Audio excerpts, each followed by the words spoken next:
اسلام آباد کے پی کے وسائل کو ساتھ لے کر، چاہے وہ مالی وسائل ہیں، چاہے وہاں کا اکوپمنٹ ہے، ہر لحاظ سے وہ لیس ہو کے یہاں پر آئے، اور انہوں نے جو اسلام آباد میں اور اس سے پیچھے جو انہوں نے تباہی کی اور گولیاں چلائیں اور لوگوں کو زخمی کیا، ایک پولیس کا اہلکار شہید ہوا،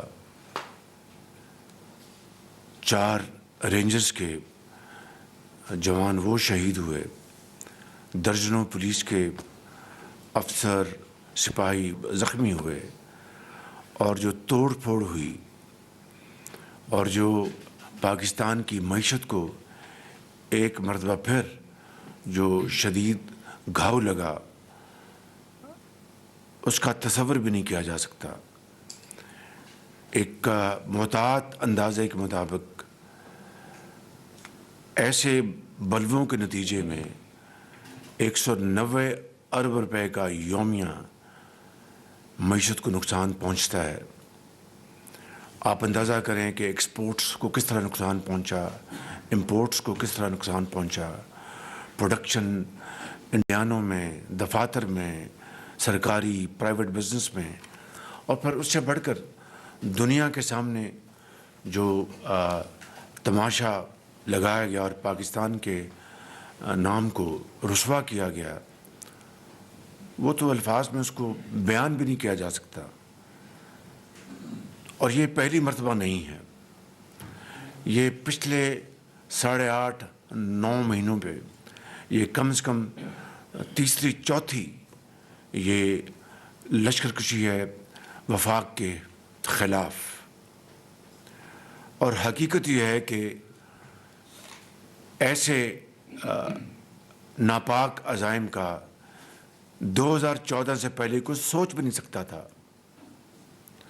پہلی مرتبہ 2014 میں اس کا رواج ڈالا گیا، اور یہاں پہ ڈی چوک میں 126 دن جو پاکستان کی رسوائی کی گئی اور معیشت کی تباہی کی گئی، اور اس تحریک نے جو تخریب کاری کی، اس کی شاید اس سے پہلے کوئی مثال نہیں ملتی۔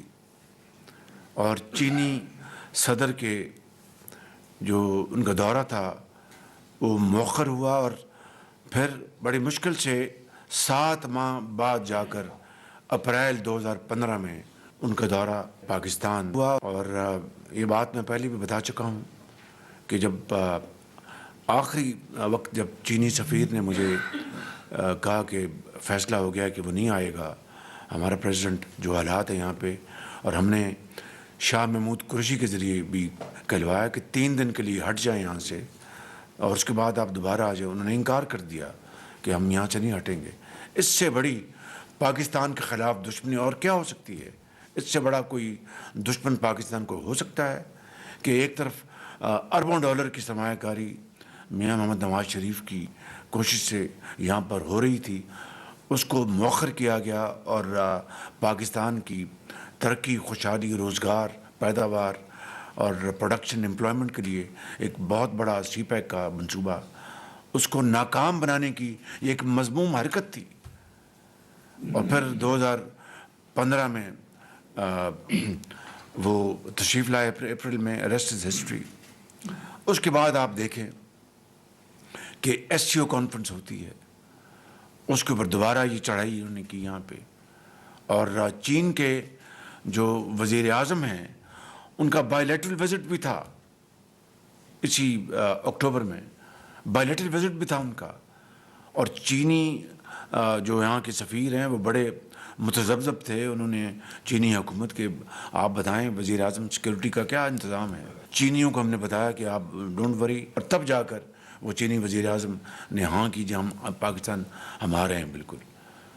اور پھر ایس یو کی کانفرنس ہو، اور پھر وہ جو چڑھائی تھی، اور اب دیکھیں پھر سعودی وزٹس آتے رہے، اس کے اوپر بھی ان کی دھمکیاں، ان کے کیا کیا ان کے اعلانات جو صریحاً پاکستان کو تباہ کرنے کے مترادف۔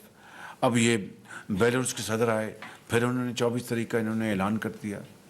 تو یہ کوئی it is not in isolation, اس کے پیچھے ایک انتہائی تخریب کاری کی سوچ ہے. وہ دن رات ان کو گائیڈ کرتے ہیں کہ فلاں آ رہا ہے اب آپ یہ کرتے ہیں، فلاں آ رہا ہے اب یہ کرتے ہیں.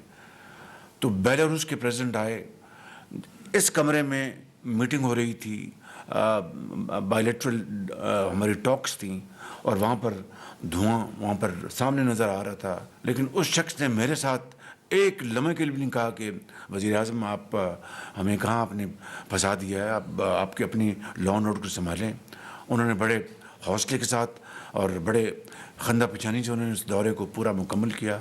ہمیں بھی اللہ تعالیٰ نے ہمت دی کہ ہم نے یہ دورہ ایک اچھے فیس کے ساتھ مکمل کیا. پھر وہ مری گئے میاں محمد نواز شریف صاحب کو ملنے کے لیے بڑی گرم جوشی کے ساتھ. اور پھر جی ایچ کیو میں جنازہ تھا رینجرز کا کہ جو جوان شہید ہو گئے تھے، اور وہاں پر ہم نے نماز جنازہ ادا کی. میں تمام لا انفورسنگ ایجنسیز کا بہت شکر گزار ہوں، اور وزیر اعلیٰ پنجاب کا بہت شکر گزار ہوں، چیف منسٹر سندھ کا شکر گزار ہوں، جنہوں نے پوری طرح ہماری مدد کی، فورسز دیں، ہر جگہ پوری طرح اپنا کاندھا لگایا. اور میں سمجھتا ہوں کہ اس کے لیے جتنا بھی ہمیں اللہ تعالیٰ کا شکر ادا کیا جائے وہ کم ہے. اور میں سمجھتا ہوں کہ اب موقع آ گیا ہے. آگے بڑھنے سے پہلے میں کچھ معروضات اور پیش کرنا چاہتا ہوں، لیکن جن لوگوں نے ایک مرتبہ پھر پاکستان کی خاطر اپنی جانوں کا نذرانہ پیش کیا ہے، ان شہداء کے لیے ذرا اپنا دعا کی جائے. بسم اللہ الرحمن الرحیم. الحمد للہ رب العالمین الرحمن الرحیم مالک یوم الدین ایاک نعبد و ایاک نستعین اهدنا الصراط المستقیم صراط الذین انعمت علیہم غیر المغضوب علیہم ولا الضالین.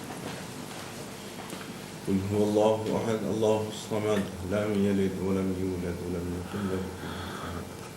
قل هو اللہ احد اللہ الصمد لم یلد ولم یولد ولم یکن له کفوا احد. قل هو اللہ احد اللہ الصمد لم یلد ولم یولد ولم یکن له کفوا احد. آمین. سبحان ربک رب العزة عما یصفون وسلام علی المرسلین والحمد للہ رب العالمین. اور اسی پیرائے میں انٹیریئر منسٹر محسن نقوی اور سیکرٹری انٹیریئر کیپٹن آغا صاحب کا، چیف کمشنر اور آئی جی اسلام آباد کا، میں سب کا شکر گزار ہوں کہ آپ نے اس میں پوری معاونت کی.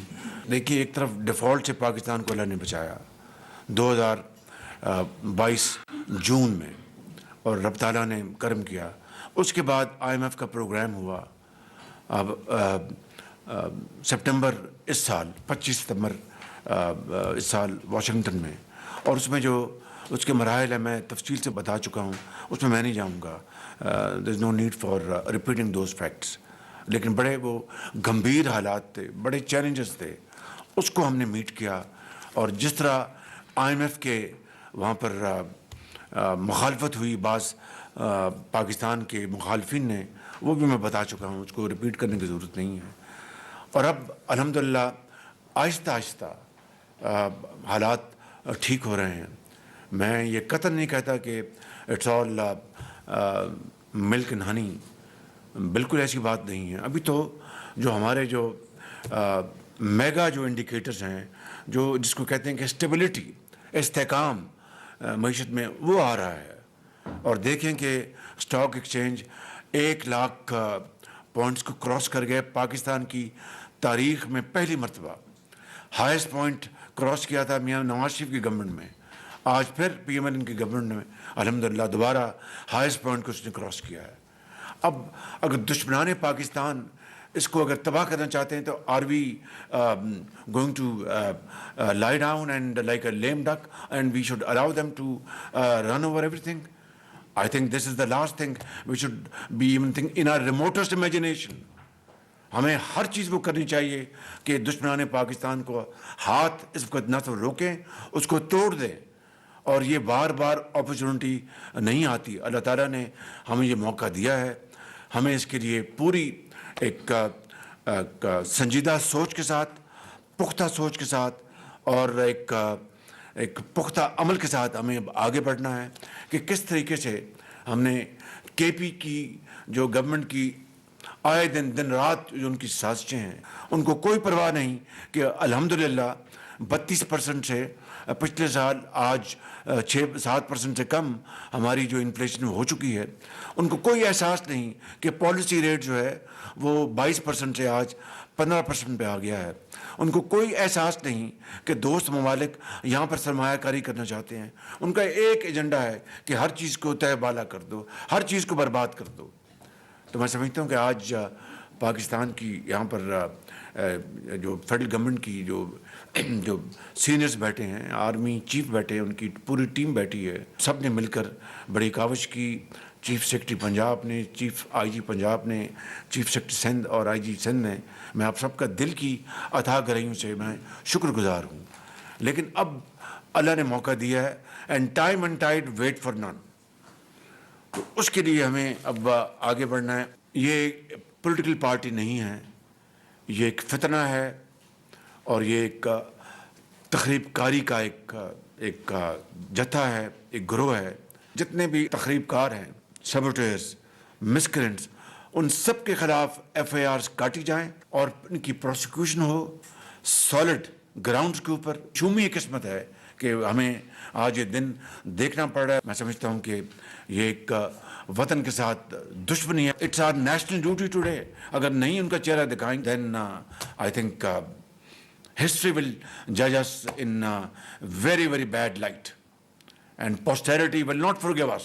دیکھیے میں ایک بات یہ کرنا چاہتا ہوں، میں نے کیبنٹ میں بات کی تھی اور میں یہ بات ہمیشہ دل سے کرتا ہوں کہ جو پختونخوا جو KP ہے، ہمارا خوبصورت ترین علاقہ ہے، صوبہ ہے، بڑے جری بہادر وہاں کے عوام ہیں اور بہت پاکستان کے وفادار ہیں، اور ہمیں ان کی ترقی کے لیے ہمیں سوچنا چاہیے.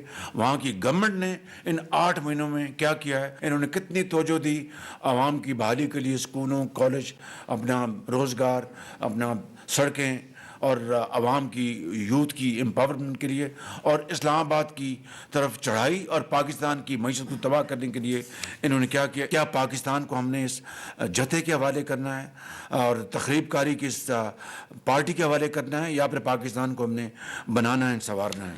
فائنلی جو پارا چنار میں جو دلخراش واقعات ہوئے ہیں، جو ان کو شہید کیا گیا ہے، یہ ایک مذموم سازش ہے، ہم سب جانتے ہیں. لیکن کتنے افسوس اور دکھ کی بات ہے، یعنی دل خون کے آنسو ہوتا ہے کہ پارا چنار کی طرف کوئی توجہ نہیں ہے کہ جس کی حکومت جن کو ملی ہے ایک تحریک انصاف نہیں، یہ تخریب انصاف ہے اور انصاف کا قتل والی یہ پارٹی ہے. ان کو اس کا کوئی احساس نہیں، چاہے وہ جیل میں ان کا جو بانی سر سے پاؤں تک دن رات جھوٹ بولنے والا شخص ہے. یقین کریں کہ میں نے پاکستان کی سیاسی جو زندگی ہے، چاہے وہ بطور ایک طالب علم کے یا بطور ایک نواز شریف کے ایک فالوور کے 40 سال جو گزارے ہیں، اس طرح کی مضمون سوچ میں نے اپنے کسی اور پولیٹیکل پارٹی یا کسی انڈیویجول میں نہیں دیکھی. لیس سیٹ دا بیٹر. ان کو یہ خیال تو نہیں آیا کہ پارا چنار کی طرف توجہ دیں، خون ریزی بند کرائیں.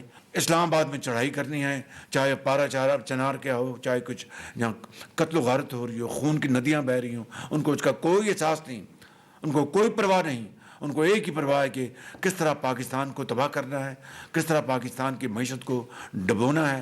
This we must not allow under no circumstances. I'm telling you, this political leaders sitting here in this room and those who are not here, who are great Pakistanis, I think together we must make sure that this does not happen ever again in our lives. Thank you. وزیر اعظم شہباز شریف امن عامہ کے حوالے سے اعلیٰ سطح اجلاس میں گفتگو کر رہے تھے. انہوں نے کہا کہ چند دن پہلے KP سے اسلام آباد جتھا آیا، انہوں نے تباہی کی، معیشت کو نقصان پہنچا، 190 ارب روپے کا یومیہ نقصان ہوا، دنیا کے سامنے تماشا لگایا گیا، اس کو الفاظ میں بیان نہیں کر سکتا. ان کی جانب سے یہ کہا گیا یہ پہلی بار نہیں ہے، یہ تیسری چوتھی بار اسلام آباد پر لشکر کشی کی گئی ہے، اس سے بڑی کیا دشمنی ہوگی پاکستان سے. انہوں نے کہا کہ 2014 میں 126 دنوں کے دھرنے میں جو کیا گیا اس کی تاریخ میں مثال نہیں ملتی. SCO کانفرنس کے دوران بھی چڑھائی کی گئی. سعودی وفود کے دوران بھی ان کی جانب سے دھمکیاں دی گئی تھیں اور اکتوبر میں چینی وزیر اعظم کے دورے کے دوران بھی احتجاج کیا گیا. وزیر اعظم شہباز شریف نے کہا کہ ہمیں پختہ عمل کے ساتھ آگے بڑھنا ہے. آہستہ آہستہ حالات ٹھیک ہو رہے ہیں اور ہمیں آگے بڑھنا ہے. وزیر اعظم شہباز شریف امن عامہ کے حوالے سے اعلیٰ سطح اجلاس میں گفتگو کر رہے تھے اور ان کی جانب سے یہ کہا گیا کہ اب پاکستان کو ہم نے اس جتھے کے حوالے کرنا ہے. یہ سوچنا ہوگا پارا چنار میں اتنے لوگ شہید ہوئے مگر وزیر اعلیٰ خیبر پختونخوا کی طرف سے توجہ نہیں دی گئی. کے پی سے سازشیں ہو رہی ہیں, انہیں معیشت کی کوئی پرواہ نہیں ہے. وزیر اعظم شہباز شریف کی جانب سے کہا گیا کہ چند دن پہلے کے پی سے اسلام آباد جتھا آیا, انہوں نے تباہی کی.